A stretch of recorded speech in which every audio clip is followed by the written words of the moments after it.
Mercedes were a second quicker than them. So it's a good shout. Go on then, lads. Let's go, before we get to Aston Martin and then deep dive on Red Bull.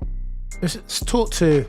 I agree with you, Baxty, that Lewis's instincts haven't eroded just yet. But I tried to break down with Mr. Philpott on Twitter the interaction between Alonso and Lewis into like turn 9. When he got the move ultimately done, I think it's turn 10, right? Turn 9, turn 10, whatever.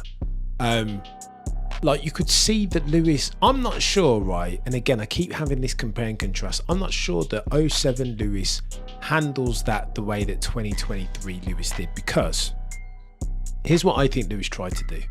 I think Lewis depended on the overcrowd before flicking in left, and I think he in his mind didn't even bother to check his mirrors, right? Because he presumed that Alonso was sufficiently impacted, detrimented as far as his momentum because of the overcrowd, that there was no chance of him doing the dive bomb up the inside. Hence why, and this is the point I was trying to make to Bradley online, hence why, as Lewis has turned in, if he had any concept or any expectation that Alonso was going to be there, he wouldn't have done one of these with the steering right.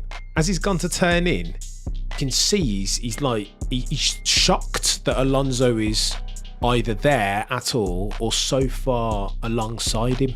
I'm just thinking, there's a couple of times that Lewis has been caught short like that, Abu Dhabi, but again, you can argue Abu Dhabi was that was always going to happen because Max was on red labeled, fresh red labeled soft compound tyres. But I feel like I'm seeing things from Lewis that even 3 or 4 years ago we wouldn't see necessarily, in terms of the way that he defends, the aggressiveness with which he defends his position. Shez, tell me I'm a liar.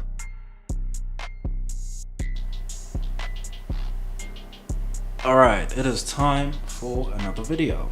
This is going to be the Cameron F1 video. I've decided to include a few other people in this video. Peter Winsor will be in here. A YouTube channel by the name of MUFC Racer is also going to be in here. Why am I making this video? Cameron F1 has said something post Bahrain that is somewhat questionable. Right? He said something post Bahrain that's somewhat questionable, right? MUFC Racer has also said some questionable stuff, and Peter Winsor has also said some questionable. Everyone said some questionable stuff, so I've got to address this stuff because I don't quite like that objectivity is failing in this F1 space on the Webersphere. I'm not particularly fond of that, so I need to address some things, right? So starting off with Cameron F1. Cameron F1 had asserted post Bahrain that that Sir Lewis Hamilton had lost some of his racing edge. Now I do have a prior recording of this video. I'm not particularly interested in editing it or posting it. I suppose some people might be interested in getting a whiff of whatever I might have said there, but we'll just never know. Y'all will just never know. But alright, I mean, I'm gonna touch on the same points here. I've just decided to add some more in post. But yeah, this is being recorded in post of all these Grand Prix. We're now heading into Monaco.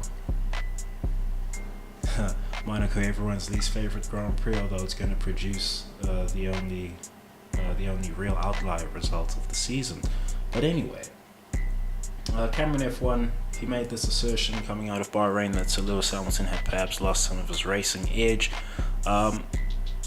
He made a mention of Abu Dhabi 2021. I'm going to be touching on why that's irresponsible. You should not be talking about the 2021 final lap. But anyway, Hamilton versus Alonso, turn 9 at Bahrain. What happened here? Alonso has pulled off a genius and unorthodox overtake on Sir Lewis Hamilton. Now here's the thing about this overtake. I'm saying it's genius. If you are in a racing situation with another car, then really you would never expect that car to attempt an overtake into turn 9 off Bahrain, right? You wouldn't expect it. The only time you might expect that is if there is such a huge differential in the cars that the attacking car will have that much more braking performance and that much more mechanical grip heading into the corner. and through the corner, right? That's the only time you might expect it. But if you're racing with someone at the front of the Grand Prix, or even near the front of the Grand Prix, you wouldn't expect that overtake. Mind you, the car differential between the Aston Martin and the Mercedes is simply that big when presented with a traditional circuit. People might say, but what's happened in Baku and Australia and what have you? These are outlier circuits. The things that you see at Bahrain are not going to necessarily play out at these outlier circuits. But just as well, the things that you see at outlier circuits are not necessarily going to play out at traditional circuits. Right? So when the calendar goes to a Paul Ricard, right, what's going to be expected is the pecking order that was established at Bahrain, unless someone does something completely genius with their upgrade package, and Mercedes or Ferrari or what have you, or even Aston Martin does something genius and they find themselves right on pace with Red Bull. Doubtful. But anyway, addressing this overtake and what Cameron F1 has said. Right. Cameron F1 asserts that Sir Lewis Hamilton has lost some of his racing edge because he's relied on the overcrowd on Alonso. You wouldn't expect that overtake to actually be possible if the cars are of the same performance. If the cars are of the same performance delta, you just wouldn't expect it. Right? This is why the overtake is unorthodox. This is why the overtake is genius. This is why we have to simply accept that there is a car gap in play between the Mercedes and the Aston Martin. Some people might not want to accept that because it fucks with their agendas. Okay, you know, this is just what I'm addressing here, right? Drop the agendas. We're just discussing F1. You know, it's the most data-driven sport, and still somehow people manage to fit their agendas in here and there. It blows my mind. It really blows my mind. Do I believe Cameron F1 is playing devil's advocate here? No, not necessarily. Because he's just too smart to be running this narrative, right? And it was obvious at the time, post Bahrain. It was obvious post Bahrain that these cars are just in different races. And Alonso has just pulled off a genius overtake. That was very obvious post Bahrain. I don't have to really pull on the knowledge that was presented in Australia or what have you and address those things, right? Because it was obvious. Now post Australia, you've seen Alonso racing to Lewis Hamilton, and right, because Australia is an outlier circuit and it's going to produce results that are not considered the norm across the season. Look at that. Alonso and Sir Lewis Hamilton, they're racing each other as hard as you may, and who won out in that duel, right? So why has Alonso had to go for the overtake at turn 9? Because he's attempted the overtake at turn 4 and it's simply not come off because he's run out of grip in the middle of the corner. So he tries that overtake again, he's going to run out of grip again. So he's decided, all right, he's got to try somewhere else, somewhere unorthodox to complete the overtake. He's done so, right? Coming out of the corner, he's gotten the DRS. Alonso has gotten the DRS. If you watch the Cameron F1 podcast, if you watch it, then you'll know that his co-host did not recall the event correctly. It's not particularly important, but it's there, right? It's there. And one thing that Cameron F1 is harking on about in this video is that Sir Lewis Hamilton is having to make a steering correction because he's been caught unawares. Well, of course he's been caught unawares. You would not expect a car to complete an overtake, even attempt an overtake into that corner. Right. The only reason that overtake has been completed is because of the car differential between the two cars. That's really the only reason. And we've seen this overtake before. We've seen Daniel Ricciardo do this overtake while climbing through the field after having started somewhere back. I believe we've seen Sir Lewis Hamilton complete this overtake when climbing through the field, starting back in the grid. I believe we've also seen Vettel. I might be wrong on that. But we've seen a few drivers complete this overtake at turn 9 in Bahrain. And the one thing that's common among all of them is a huge car differential. That's the one thing that's common. Alright, it's never it's never two cars that are so evenly matched on pace that this overtake is even attempted, right? Because you wouldn't be able to get close enough. You wouldn't have the traction coming out of the previous set of corners. You wouldn't have the mechanical grip or the braking capacity heading into turn 9. You just wouldn't. Relative to the other cars, relative to the other car in particular, you just wouldn't if the cars are closely matched. So this whole situation at Bahrain is just a car differential. What boggles my mind is that people are reluctant to say it's car differential when Sir Lewis Hamilton is involved for whatever reason. That's fine, you know. People will get theirs when they get theirs. People will get theirs when they get theirs. But back to the steering correction situation. Well, if Sir Lewis Hamilton had lost his racing instinct, he wouldn't have even made the correction. He would have bumped into Alonso. It's a whole different set of problems then. Alright, and the assertion that a 2007 Sir Lewis Hamilton wouldn't have had that happen to him, wouldn't have run it the same way, says who? Says who? What evidence do you actually have for that? You might say he might have fought it harder, but at the same time, there wouldn't have been DRS. You wouldn't have been driving these. You wouldn't have been driving these ground effects cars. It's a completely different game, especially with the ground effects now and the whole push to make overtaking quote unquote easier. Right, I've addressed this in the GP observations and what easier overtaking actually means for the formula. But it's a completely different game to what a 2007 Sir Lewis Hamilton was actually dealing with. It's a completely different game. Right, Sir Lewis Hamilton has relied on crowding out Alonso. No, not particularly. That's just racing. Right, that Aston Martin is so good, is so good in the traction zones relative to the Mercedes that, well, it looks a little silly in post. But he's done the exact same thing that a 2007 Sir Lewis Hamilton would do given that situation. He's raced it, and it just hasn't come off because, well, this is the formula we've been given. That's just the way it is. Alright, it's wildly irresponsible to me to be trying to make claims that, oh, he's fallen off or what have you. Wildly irresponsible. I don't know where people get that from. I don't know what people actually think racing cars is. Right? When you're racing these cars, racing cars has never been a young man's game. It has never been. In the entire history of motorsports, it has never been a young man's game.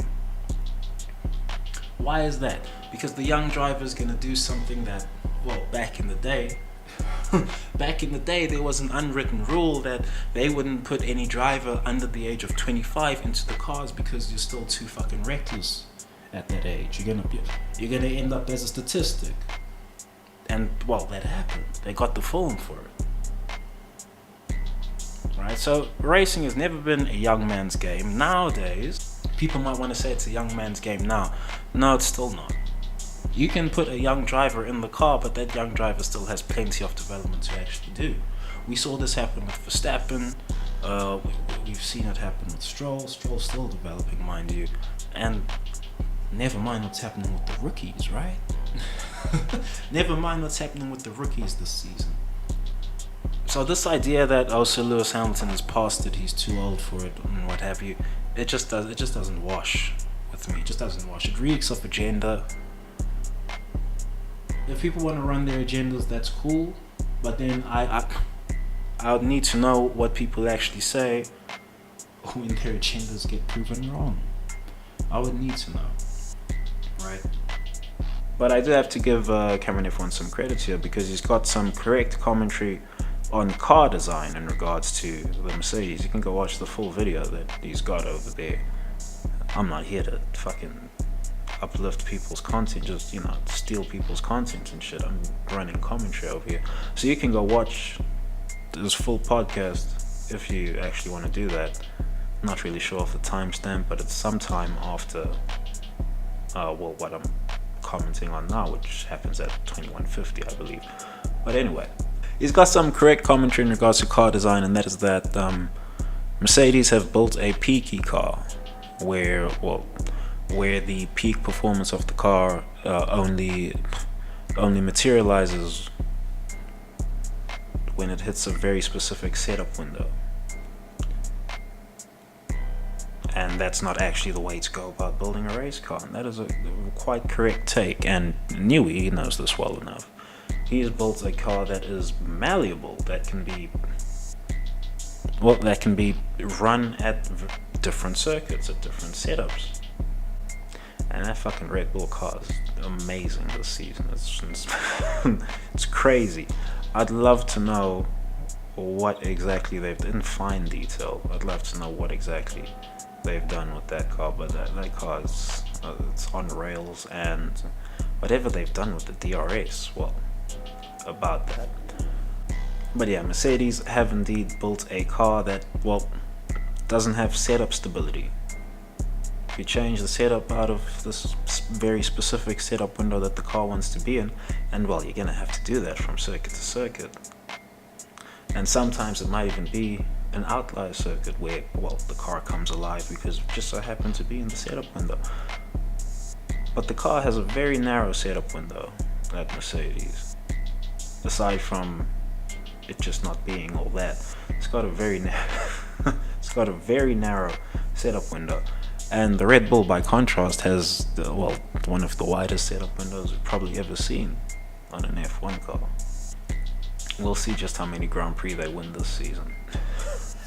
We'll see just how many. And now one final thing, also on Cameron F1, I'm not entirely sure which video this is. It's a Peter Winsor. It's a Peter Winsor feature. And Peter Winsor has made the assertion that Mercedes and Total Wolff have selected George Russell. Now, is this correct or is this incorrect? Well, it's incorrect.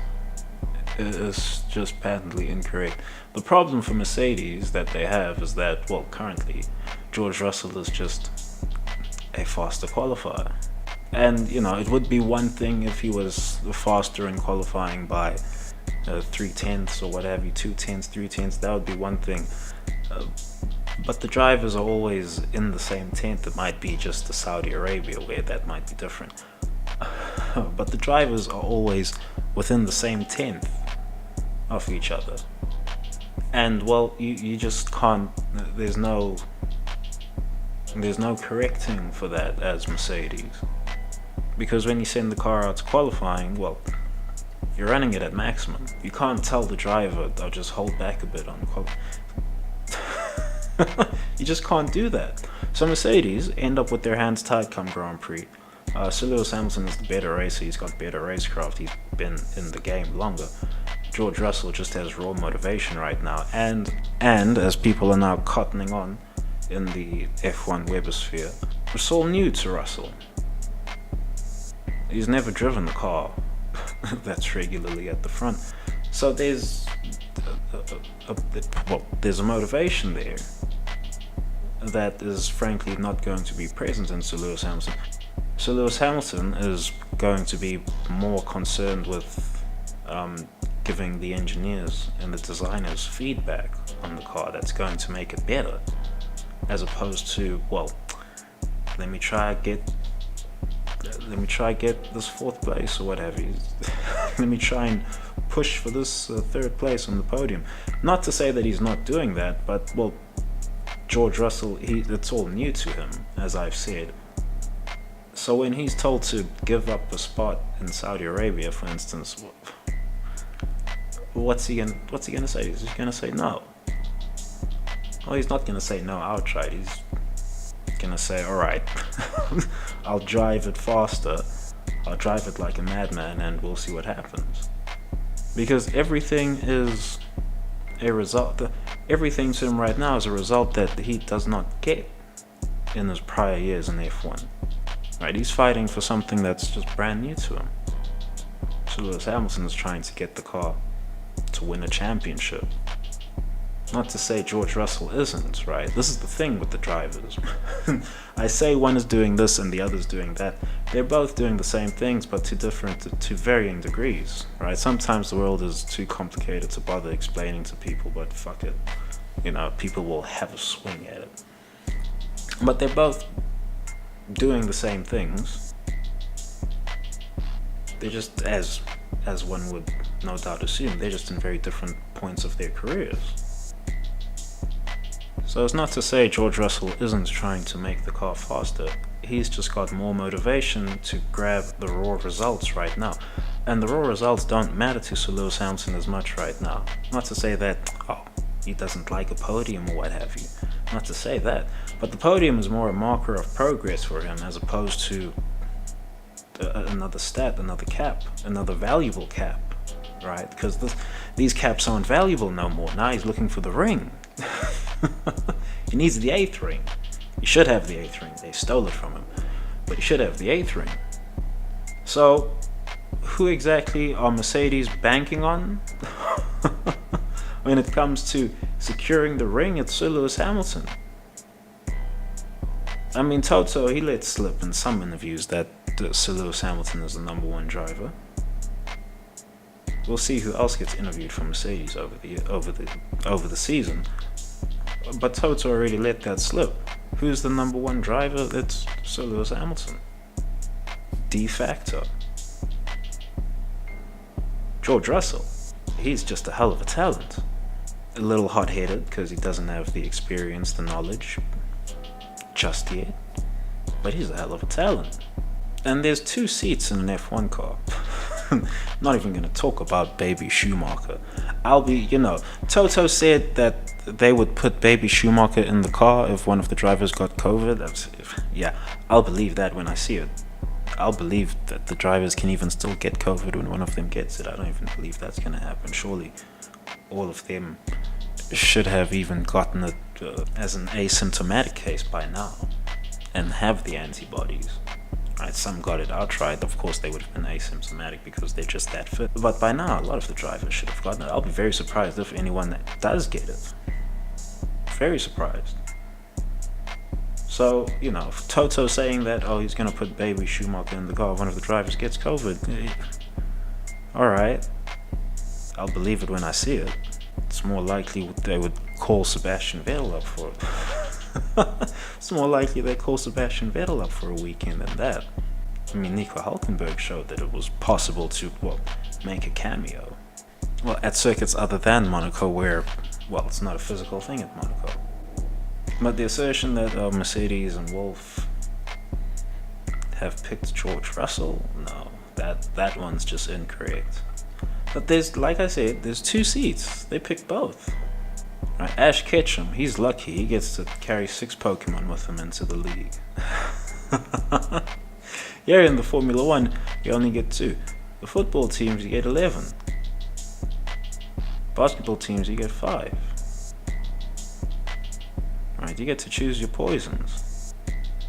The Golden State Warriors, they don't have no big man. And their boys changed the game completely. Now everyone needs to have 3-point shooters.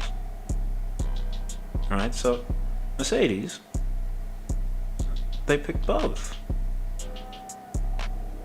Every single time that you hear a report of Sir Lewis Hamilton is delaying contract talks or whatever, or delaying signing the contract because the talks have already happened, it's just a matter of him signing the deal.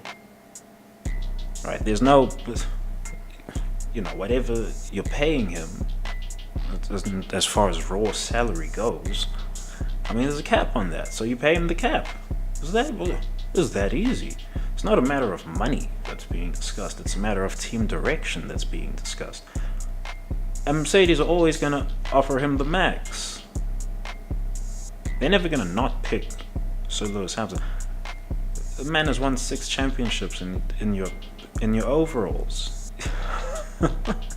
Until he actually falls off, and by Mercedes' own estimation, they say he can race to 45. I also say he can race to 45 at a championship challenging level.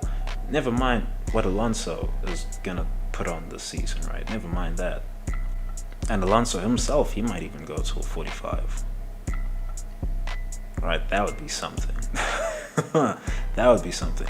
But Mercedes, they get to pick both. Come race day, because George Russell is just what he is in qualifying, you can't tell the driver to slow down in qualifying, and the team's not going to nerf the car in qualifying. It's just not going to happen. Why would they do that? That's shooting themselves in the foot. It's, for the narratives, for all those seedy narratives, it's more valuable if Sir Lewis Hamilton doesn't qualify well in the same spec.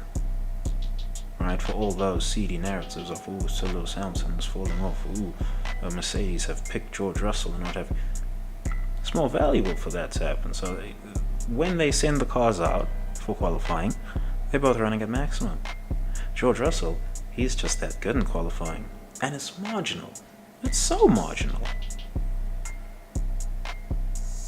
Right, it's so marginal that you got to jump. That people got to jump for the Saudi Arabia qualifying. Oh my God, why is he so far down? Well, you just don't like that circuit, or you just don't like the car on that circuit. But otherwise, Mercedes have done all they can as far as offering contracts to Sir Lewis Hamilton goes, and it's really just philosophy talks that take place in post that delay signings. That delay contract signings. That's all that happens there. For people to be saying that, Mercedes have not picked George Russell, why wouldn't they also pick Sir Lewis Hamilton? There's 2 seats. Baby Schumacher, he's just a project. He's really just a project, and he's got time to cook. And even when they consider him appropriately cooked, what then happens? He goes and trials at Williams or what have you. So, he's not really a fixture as far as I'm concerned. As far as F1 level racing goes for him, he's just lucky his name is Schumacher.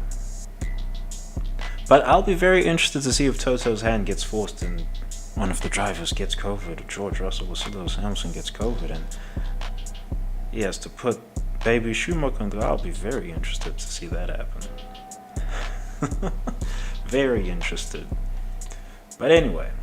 Alright, and I'm going to close this video by talking about objectivity and F1, because objectivity seems to have died in the F1 webosphere.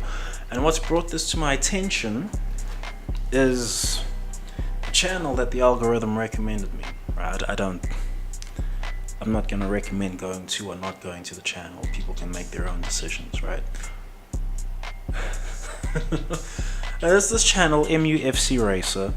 There's a lot of people who probably done this, but someone had to catch the bullet, right? So this MUFC Racer, Manchester United fan by the look of it, I was recommended a video from this channel, so I decided to go look up what his take on Abu Dhabi 2021 was. And I scrolled through the comments a bit, and the comments were congratulating him for being objective, alright? So I decided to watch the video. I wasted my time doing that because, he was not objective. He was not. What was he saying in his video? He was saying, you gotta celebrate both drivers over here. It might be a controversial ending, but Maximilian Verstappen, he's got his championship, and we can celebrate both the drivers heading into the off-season. Right, shorthand, but this is what he done. He tried to run commentary on the final lap of Abu Dhabi 2021. Now, if you are being objective, if you are being objective in this F1 space and you're trying to run racing commentary on the final lap of Abu Dhabi 2021, then guess what? You failed the objectivity test. You are not objective. And you're not knowledgeable, because these people try to fashion themselves as being knowledgeable on the sport. You're not knowledgeable. And I know you're not knowledgeable, because if you were knowledgeable, then on the very first witness of that event, you would have known the fix was in. You would have known. But oh no, you don't have the knowledge, so you never knew. You thought it was controversial. It's just a controversy, it's not a robbery. right? Why is that? Because Objectivity died. I'm not particularly sure when Objectivity died. It might have been 2017 or 2018, somewhere around there. But Objectivity formally died in Abu Dhabi 2021, right? Because any F1 commentator, even Cameron F1 is guilty of this. He's tried to talk about the final lap in Abu Dhabi 2021 and provide racing commentary on it, right? Any channel that's done that is quite frankly not to be trusted. Either because you don't have knowledge or because you're part of some fucking apparatus that we shouldn't be fucking messing with anyway, that we shouldn't be hearing, you know. Hear no evil, see no evil, speak no evil. Right? If your eyes failed to see the procedural fuckery that took place at Abu Dhabi 2021, your ears failed to pick up on it, and your mouth then processed that and communicated lies to the public that you then posted on the internet, well, your take probably can't be trusted. On anything. A broken clock can be right twice a day, right? The video that I was recommended to this channel by the algorithm was his take on the contract, the alleged contract offer from Ferrari to Sir Lewis Hamilton. A broken clock can be right twice a day. I don't believe that contract offer is real. I don't believe he would even go there anyway. Right? And he shouldn't go there. To be frank with you, he shouldn't go there. Right? There's some people who should know better as well, like a Wonderful, who comment on Sir Lewis Hamilton going to Ferrari. But at the same time, you also believe that there's racists everywhere and what have you. Well, if there are racists everywhere, then they're definitely more racist in Italy than anywhere else. you understand? They're definitely more racist in Italy than anywhere else. Right? The Germans could never fashion themselves to be that racist anymore. The Brits could never fashion themselves to be that racist. The Italians, they're on their complete own vibe. They'll be throwing bananas onto the test track at Maranello or at Fiorano. They'll be throwing bananas onto the circuit. While Sir Lewis Hamilton is going out on a shakedown of the car, they'll be throwing bananas on that motherfucker.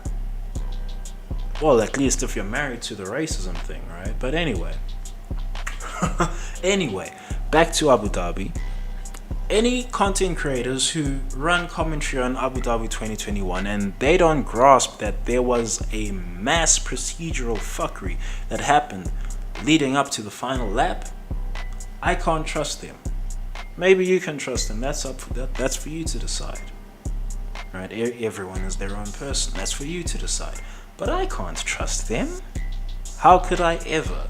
Because they weren't able to see on first take what happened in Abu Dhabi 2021. And then they've posted a video as well.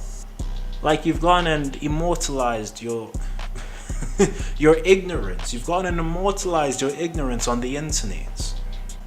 And somehow the comment section is congratulating you for being objective. The objective take with Abu Dhabi 2021 is that the final lap was not even a racing event. That's the objective take. If you fail to make that take, your commentary can't be trusted. Whatever comes out of your mouth can't be trusted. Whatever your eyes see can't be trusted. Whatever your ears hear can't be trusted. And when people try and run commentary on the final lap of Abu Dhabi, that's when I immediately know racing commentary, right? They try and talk about the overtake that Maximilian Verstappen has done on Sir Lewis Hamilton. When you try and run that commentary, your take can't be trusted. All future takes. Why is that? Because you failed to be objective. I don't care what people might say in the comments, because people don't actually know what the fuck being objective is, right? You're watching the most data-driven sport on the planet, Formula 1, and you can't even get this simple piece of data correct? I mean, at that point, there's no point in actually indulging your content. There's just none. There's just none. And a lot of people have fallen foul of this. A lot of people. I've cancelled the subscription to countless channels. Countless channels just because they failed this objectivity test. Just because of that.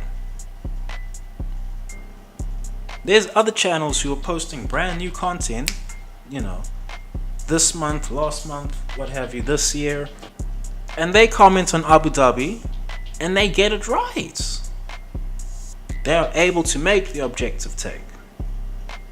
But oh no, a Cameron F1 and MUFC racer, some others like an Arava or what have you, they all failed to do this. They all failed. People gonna try and congratulate them for staying objective in the comments. Well, I see you Maximilian Verstappen fans, or who knows, you might even be CIA, FBI, MI6, anything goes at this point. Anything goes. But when the F1 commentators, who don't even get paid by the apparatus, fail to be objective? No guys, I'm gonna need y'all out the space, right? Because the F1 space has gotten so vapid, and it's funny, there's probably gonna be some MUFC racer fans who come in and say, oh, he was a Sir Lewis Hamilton fan. It's past tense, right? I didn't even know you could undo your fandom of a driver. I didn't even know that was possible. I'm pretty sure it's not possible. That's not how it fucking works, because you can be a fan of two drivers who are both going for a championship, the same championship, right? You can do that in F1. But oh no, you have to divorce yourself from Sir Lewis Hamilton for whatever reason. Right? And likewise, this guy is another one who says that, oh, Sir Lewis Hamilton should retire. Why should he retire? Alonso is still racing at peak. Why should Sir Lewis Hamilton retire? You see, this is the thing. People try to fashion themselves as knowledgeable on this Formula One thing, on this motorsports thing. Motorsports is an old man sport. It is not a young man's sport. You know, back in the day, before safety standards were what they are, right? There was an unwritten rule that you do not put a driver younger than 25 into the car, because that driver is still going to be experiencing their creative peak, and they're going to try some goofy things out on circuit and end up as a statistic. This has always been an old man sport. You've got Scott Dixon in IndyCar series who's still racing. How old is Scott Dixon now? I don't know. He's a fossil. He's still racing. Why is he still racing? Because it's an old man sport. This is a brand new thing. This is yesterday's thing. This is yesterday's thing that, oh, we can put 18-year-olds in the cars now. That's yesterday's thing. Last year, relative, it's always been the case that you gotta have years worth of experience under your belt before you step into these thoroughbred racing machines. Always.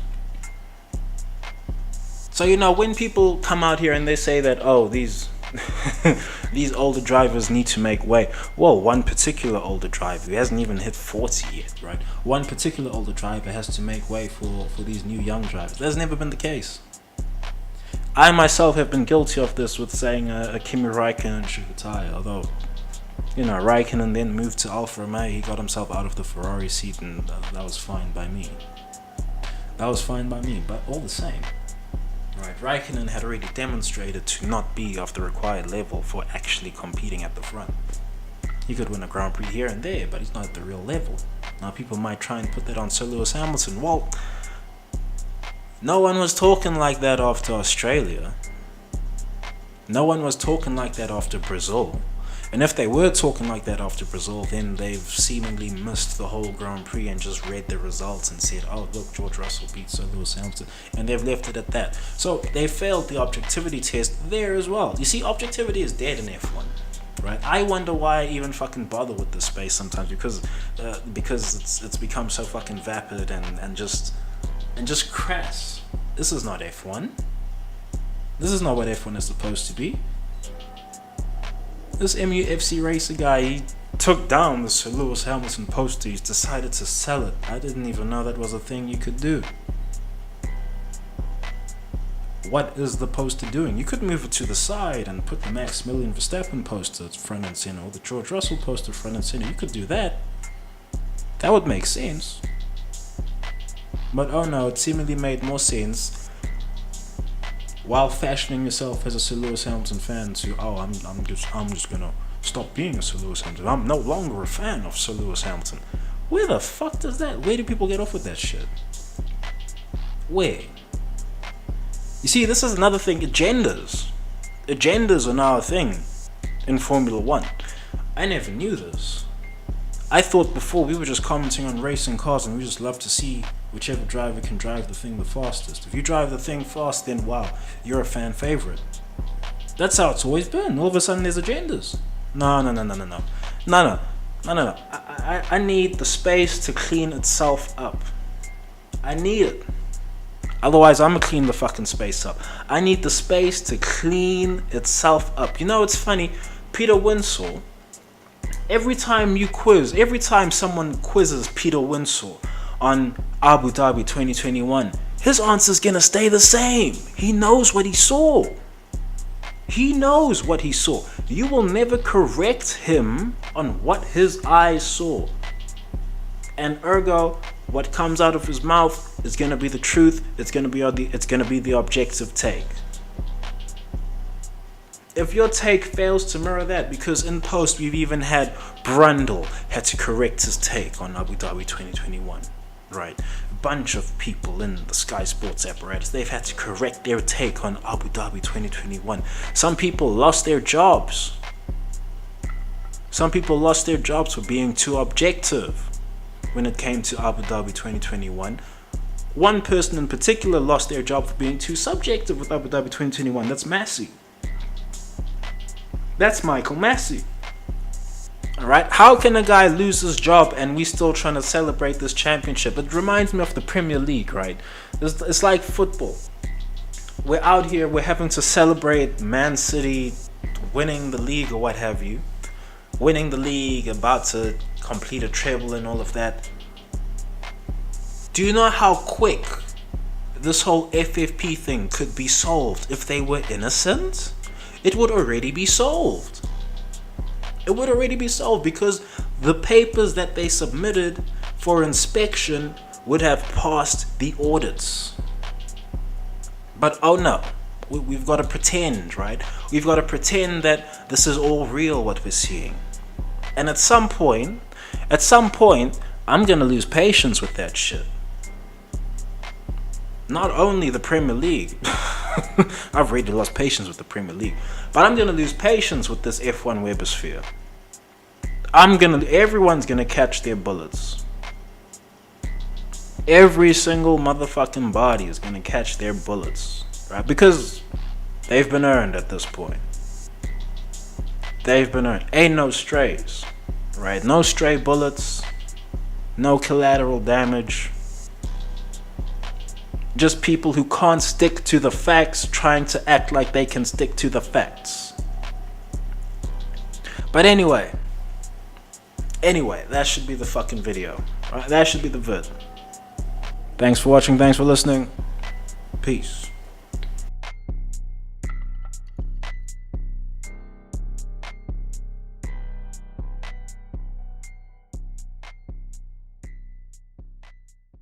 Hell breezy. Let me show you how to keep the dice rolling when you're doing that thing over there, homie. Hey, let's go! Cause I'm feeling like I'm running and I'm feeling like I gotta get away. Better know that I don't and I won't ever stop. Cause you know I gotta win every day. Go! See, really wanna pop me. Go! Just know that you will never flop me. And I know that I gotta be a little cocky. Go! You ain't never gonna stop me. Every time I come a nigga gotta set it, then I gotta go and then I gotta get it, then I gotta blow it, and I gotta shut it. Any little thing a nigga think that he be doing, cause it doesn't matter, cause I'm gonna dead it. Then I'm gonna murder everything and anything about it. Boom, about a bing. I gotta do a lot of things to make it clearer to a couple niggas that I always win, and then I gotta get it again and again and again. And I be doing it to death, and now I move a little foul. Nigga better call a rap, and everybody know my style. Niggas know that I'm the best when it comes to doing this, and I be banging on my chest, and I bang in the east, and I banging in the west, and I kinda give you more, and I will never give you less. You will hear it in the street, and you can read it in the press. Do you really wanna know what's next? Let's go. See the way we on it, and we all up in the race, and you know we gotta go now, try to keep up with the pace, and we struggling and hustling and set it, and get it, and we always gotta do it, take it to another place, gotta taste it, and I gotta grab it, and I gotta cut all